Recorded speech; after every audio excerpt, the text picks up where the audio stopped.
Hey,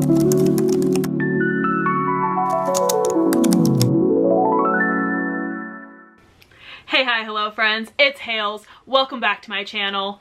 Today we're going to do something that I typically don't do. If you don't know this about me, I am a mood reader with, in all caps, I am a mood reader to a T. Anytime I'm like, I'm going to read X, Y, and Z this month, inevitably I'm going to find something else that distracts me and I'm not going to get to the things that I say I'm going to.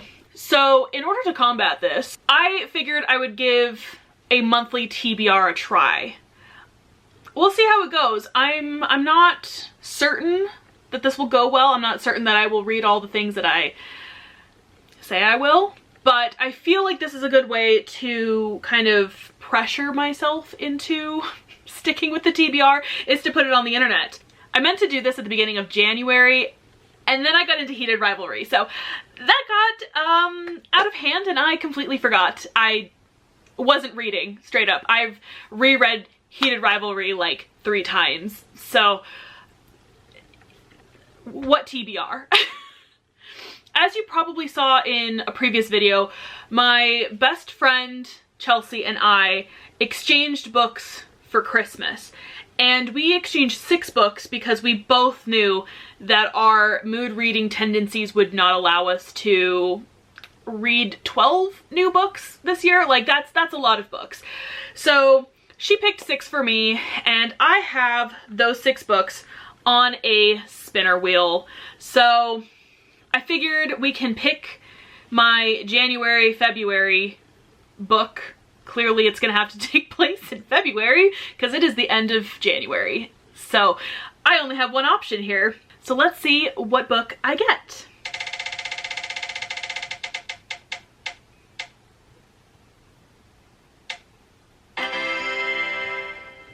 Coven of Ill Repute. This is great. I'm actually very excited about this. I remember Chelsea telling me about this book and just having like nothing but good things to say about it. So I'm here for it. So the first book in my February TBR is Coven of Ill Repute.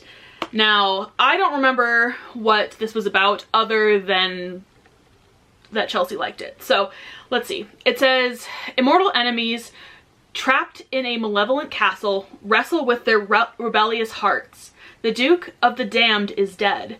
When a local coven is unjustly blamed for the murder, a clever witch named Quiet is their last hope. That's interesting. She has 1 week to turn over the culprit before her sisterhood is dismantled. To solve the crime in time, she must join forces with her vampire arch-enemy and heir to the dukedom, Detective Liam Rorik. The new Duke never could resist a good preternatural puzzle. Rorik? This is why I don't read out loud, because my brain and my mouth do not work at the same pace. Usually works alone, but he agrees to help Quiet solve the mystery. During the investigation, the unlikely allies find themselves snowed into a haunted castle full of magical monsters. I love a snowed in trope. Mutual attraction battles, secrets, and past betrayals until fighting their feelings becomes more harrowing than hiding from the castle's hungriest creatures. All right, I'm very excited. I'm very excited to read this. I think this will be fun. And let me see. It's not extraordinarily long. It's like 300 pages, so I feel good. I feel good about this pick. Moving on. The next spinner wheel that I have is on Instagram. I always do a 12 books recommended by 12 friends to read in 12 months challenge. I did a whole video on this last year. I don't think I ever updated after the 6-month mark because I have never finished this challenge. Never, not once in the like 3 years that I've done this challenge on Instagram have I ever completed this challenge. There's always at least a couple of books that I either don't get around to, or like I'm really strong going at the beginning and I'm like, yeah, I'm getting all these books read. And then the end of the year happens and I lose steam. And or I've gone through the books that I'm most excited for and I'm left with the books that I'm like, these are whatever. Last year it was definitely because some of the books that were on that challenge I couldn't get access to and I wasn't gonna buy them because they were not books in my preferred genre and I wasn't gonna pay money for them knowing that I probably wasn't going to like them. But like I couldn't get them at my library. They weren't on Kindle Unlimited. I wasn't going to purchase them, so they ended up just kind of falling to the wayside. Some of them I should have just straight up DNF'd, and some of them I did DNF. So anyway, moving on. This year I have a new challenge that I have smartly only done one graphic, because usually I'll be like, oh, I want to, this is so much fun, let me fill up 2. Girl, no, don't do it. Don't do it. So anyway, I was smart this year. I'm literally only doing 12. And I requested that they be diverse, and then they either have to be on Kindle Unlimited or available on the library app, or unless the person knows that I currently own the book. That is the caveat there. So from that I have to read 2 because I didn't read one in January. Okay, that's not entirely true because I did a baker's dozen because I had a friend add Heated Rivalry at the very last minute after I'd already filled out the template. So I added Heated Rivalry at the end and I did read that, but that doesn't count towards the actual 12. That was just like a bonus. So I need to pick 2 for February to read because that would keep me on track if I read 2 of them. So this is my 12 challenge spinner wheel. I picked pink because it's fun.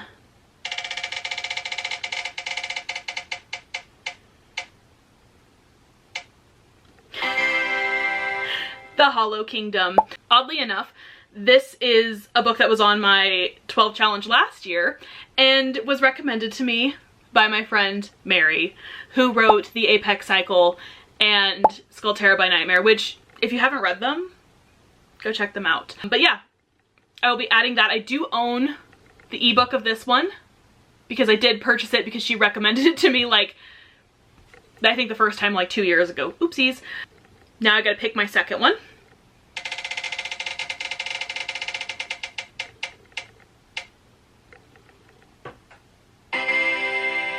Ooh, We Used to Live Here. Again, I think this one is on Libby, and I believe this is a thriller. Do I remember what either of these books are really about? No, and I don't have physical copies to read the back. I could, however, pull out the good old Goodreads. The Hollow Kingdom. Okay. The Hollow Kingdom by Claire B. Dunkel. It's quite the last name. In 19th century England, a powerful sorcerer and king of the goblins chooses Kate, the elder of 2 orphan girls recently arrived at their ancestral home, Hollow Hill, to become his bride and queen. That's it? That's all it says about it? Okay. Okay. I know this was a childhood favorite of Mary's, so no judgment here because I have similar types of books that I used to read as a teenager. We Used to Live Here. Okay, this one is by Marcus Kleiwer. Don't come for me if I mispronounce that last name.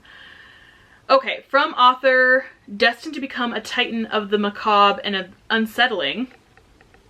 Okay, Aaron A. Craig. Quite the quote. A haunting debut, soon to be a Netflix original movie about 2 homeowners whose lives are turned upside down when the house's previous residents unexpectedly visit.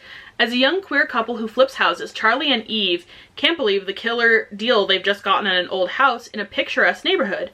As they're working in the house one day, there's a knock on the door. A man stands there with his family, claiming to have lived here years before and asking if it'd be alright if he showed the kids around.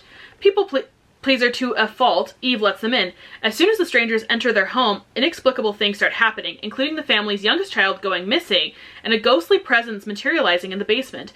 Even more weird, the family can't seem to take the hint that their visit should be over, and when Charlie suddenly vanishes, Eve slowly loses her grip on reality. Something is terribly wrong with the house and with the visiting family, or is Eve just imagining things?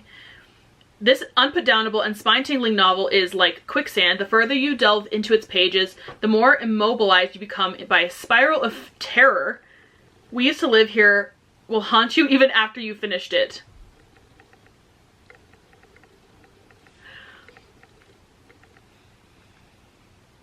Oh boy! this would have been a good October read, but it's gonna be a good February read. I'm actually very excited. That sounds fabulous. That sounds like a good time. I do love a thriller. So, and that seems like it's borderline horror. Let's see, what does Goodreads say the genre is? Horror, thriller, mystery. Nice. So all of the above. Love it. Love it, love it, love it. So those two are gonna be on my February TBR. Now I have one more. Ads. I have ads. If anyone has a recommendation for a good spinner wheel app, let me know, because I just picked one that was free on the App Store. It's fine, but it has ads. So every time I spin the wheel and I try to exit, it's like ads, ads, ads. Okay, the final wheel spin for my February TBR, I might spin this wheel maybe 2 or 3 times. We'll see. We'll see, right? This is to work on my physical TBR, but also just my TBR in general. So when I say physical TBR, it's books that I own or have on my Kindle or in my audio book collection.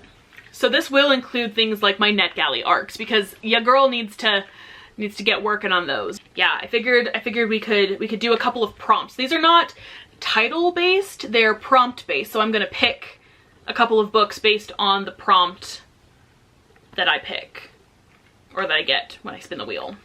Okay, so the first spin.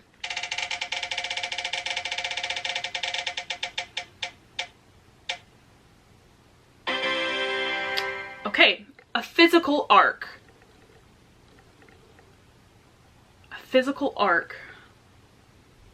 I have some ideas. So for a physical arc, I'm going to read A Stage Set for Villains. This does come out soon. This comes out on the 3rd of February, and I was fortunate enough to get a arc of it, and then I just, you know, got derailed by heated rivalry, and so I didn't read it. But I'm confident that I can read this in a short amount of time. Maybe I'll start with this so it'll still be done at the beginning of the month. We shall see. This says, the performers of the Playhouse are worshipped as they are feared. Their enchanting shows bending hearts, minds, and even reality itself. Glorious, godlike, and lethal. 18-year-old Riven Hesper knows the dangers better than anyone, after her own encounter with a player resulted in a curse that is slowly killing her. When the Playhouse announces a spectacle of a lifetime, a chance for one mortal to steal a player's immortality, Riven sees her last chance to live. Desperate for answers, she infiltrates the competition. Therefore, she finds Jude, the Playhouse brilliant and merciless lead player, whose charm is as dangerous as his craft, and strikes a deadly bargain to save her life. But with the time running out and the Playhouse's secrets unraveling to disturbing picture, Riven faces a grim possibility. She might not be the hero of her story after all. In fact, she may be the villain, because the Playhouse doesn't just tell stories, it rewrites them, and Riven's might just end in blood. And it says it's Caraval meets One Dark Window. I'm thrilled. This comes out on February 3rd. Love it. Love it. Okay. Let's spin it again.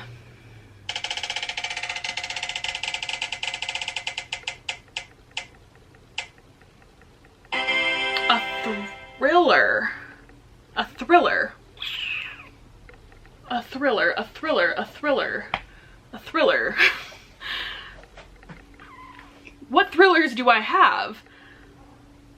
I think I have some thrillers in my Libro FM account, if I'm not mistaken. Let me look by genre. Okay. For my thriller pick, I will read The Starving Saints by Caitlin Starling. There we go. I'm really excited because I have met Caitlin in the past. I moderated a horror author panel a couple years ago. Caitlin is going to be at Emerald City Comic Con, and so this is the only book that I own, or not that I own, but like that I have not read and haven't had signed. So if I like the audiobook, then I will go ahead and pick up a physical copy and have it signed at Comic-Con. So this will be the best of both worlds. Cue Hannah Montana. And I figure for good measure, let's do one more spin.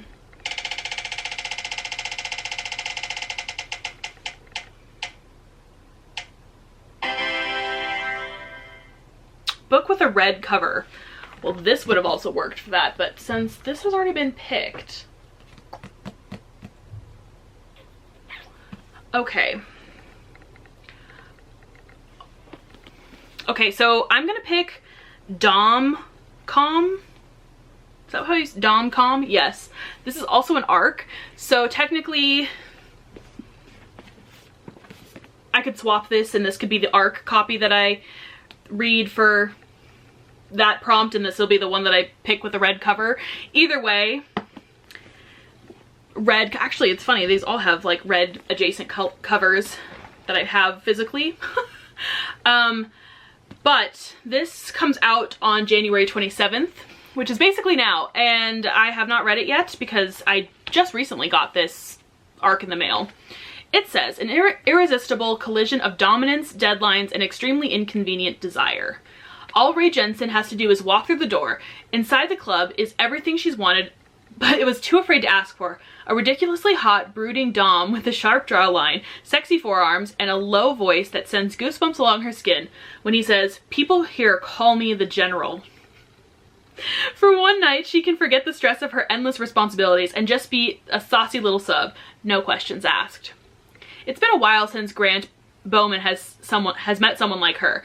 While he's an experienced dom, he doesn't do newbies, especially ones that are such a sweet distraction. But one night couldn't possibly hurt until the General discovers they'll be working together IRL at his new consulting job. Now what started as control is turning into the kind of chaos that destroys careers. But there's no safe word for falling in love.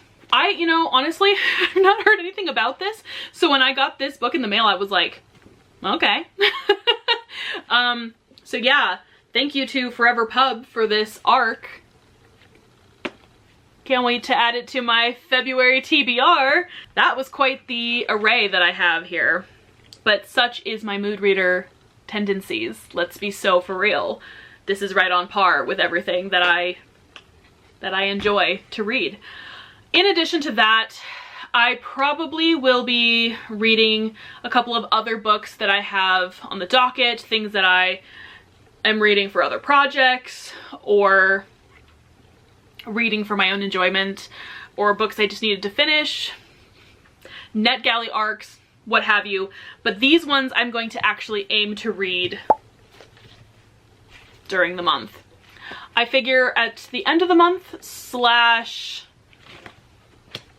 sometime in March, we can see if I have fulfilled my goal and actually finished reading all of these. We'll see. I mean, it makes it sound like these 3 or like 5 that I picked are all that I'm going to read. No, honey. I usually read like somewhere between 10 and 20 books a month. My thing is that this is a TBR, and TBRs are hard for mood readers like me. So if I get to all of these books on this TBR, I will be so proud of myself. And then we'll try it again. So please let me know if any of these books are on your TBR or if you've read any of them, and tell me what's on your February TBR. I need to know, because like as long as my TBR is, I'm always looking for more books to add to it. It's my toxic trait. Anyway, thanks so much for watching. Hope you have a great day, besties. See you next time. Bye.